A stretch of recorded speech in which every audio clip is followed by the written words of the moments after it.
morning, everyone. Bonjour tout le monde, comment allez-vous? Bien. Yeah? That's good. I was looking for interaction. That's good. I was looking for interaction. We're going to go with a little bit more interaction. Where's Brian Glenn?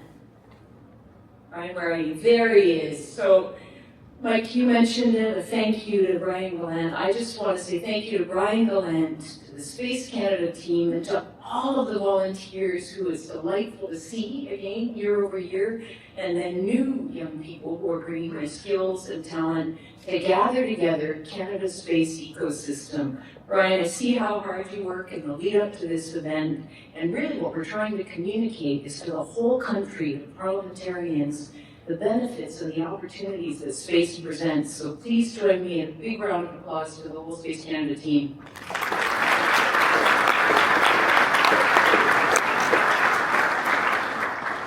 Alors j'espère que vous allez bien. C'est mon devoir de commencer cette magnifique discussion.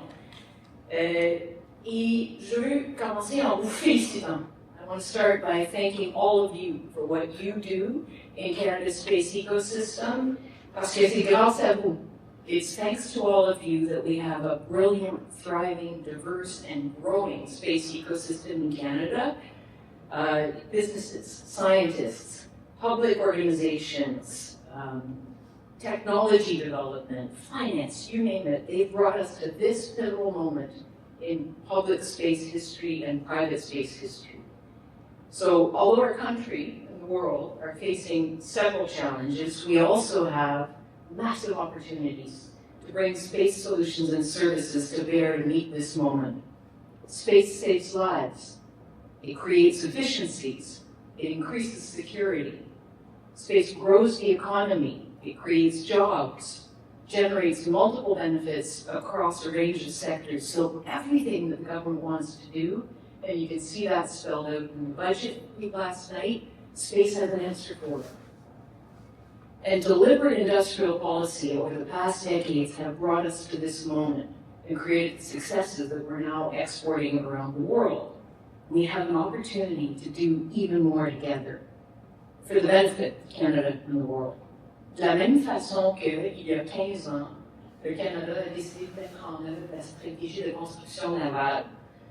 Nous devons, je crois fermement comme pays, rassembler nos besoins pour servir ces solutions spatiales afin de créer une demande et prévisibilité pour l'investissement.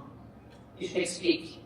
Tous les municipalités, territoires, provinces et le niveau du gouvernement fédéral, milieu académique et secteur privé doivent mettre ensemble leurs besoins afin de stimuler les capacités canadiennes déjà en croissance.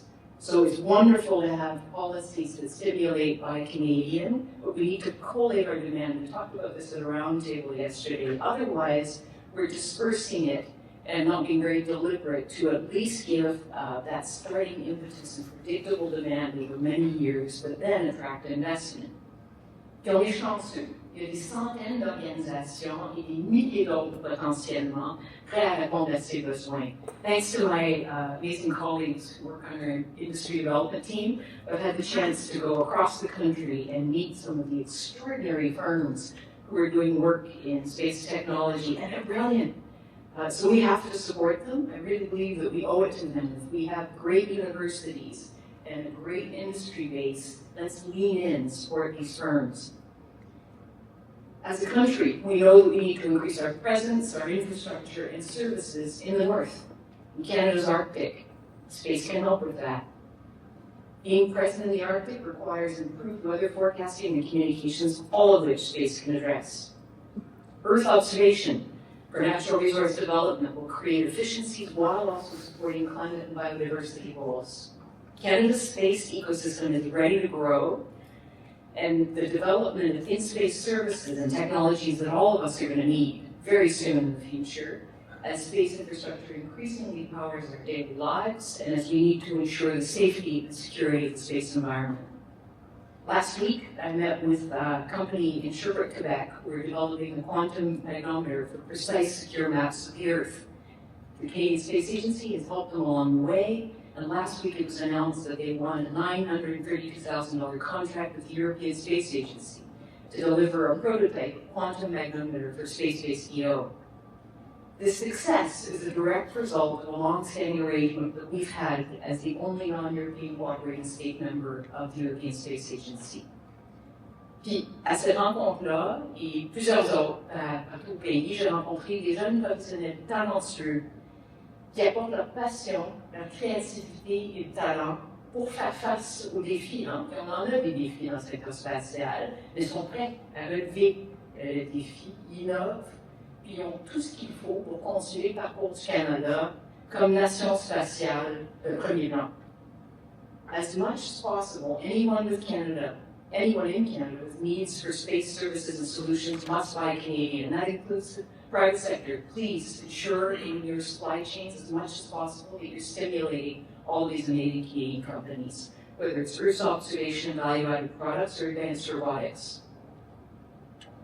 There's also more urgency and opportunity than ever to aggressively develop sovereign space capabilities.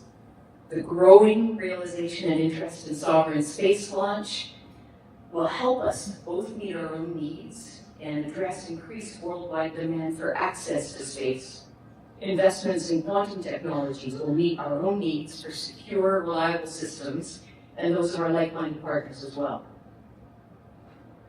Markets and global trading systems are undergoing major upheavals. We're all experiencing it. Geopolitical tensions, protectionist policies, security concerns, and more. What's interesting about the space sector is if you look back to our very beginnings, it has transcended and survived all of that. And in these times, it's a beacon. It points out what humanity can do if we bring our efforts together, the incredible advances and the speed with which we can do it. Like most other countries, the Canadian Space Agency's space procurements are exempt from international trade agreements. This has allowed us, because there's a recognition, it's high investment, high risk sector that needs protection domestically. And this has allowed us, through deliberate industrial policy, to become the best in the world in key areas. But there's so much more that we can do together. So we're working to enable more opportunities for you. That's what drives us each and every day. Space technology is inherently dual use. With our partners at the Department of National Defense, and if I may pause there to say thank you so much to the men and women of Canada's Canadian Armed Forces. Thank you for what you do, for your service. We are as devoted as everyone else to make sure that you have the equipment that you need to do your job. Please join me in a round of applause for the men and women.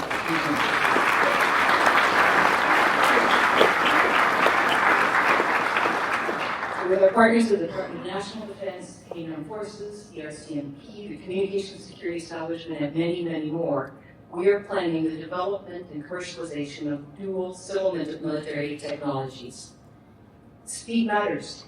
La rapidité importe, both to quickly meet our country's needs, to grow capabilities and meet targets the government has set for defense expenditures, and to remain competitive on the global stage. And I want to say a moment about that. The colleagues who work in procurement, some of you are in this room, and it's in public and private sector.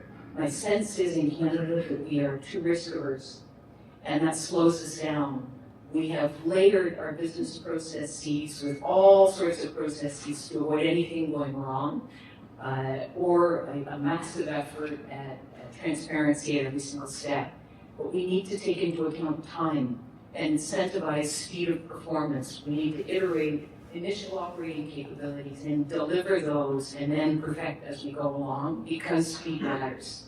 So collectively, we need to move faster. Commercial, off-the-shelf solutions and components, contracts with incentives for speed, performance-based relational contracts, delivery of IOC with iterations over time. All of those are some of the things that we can do, put together, that will help us collectively move faster.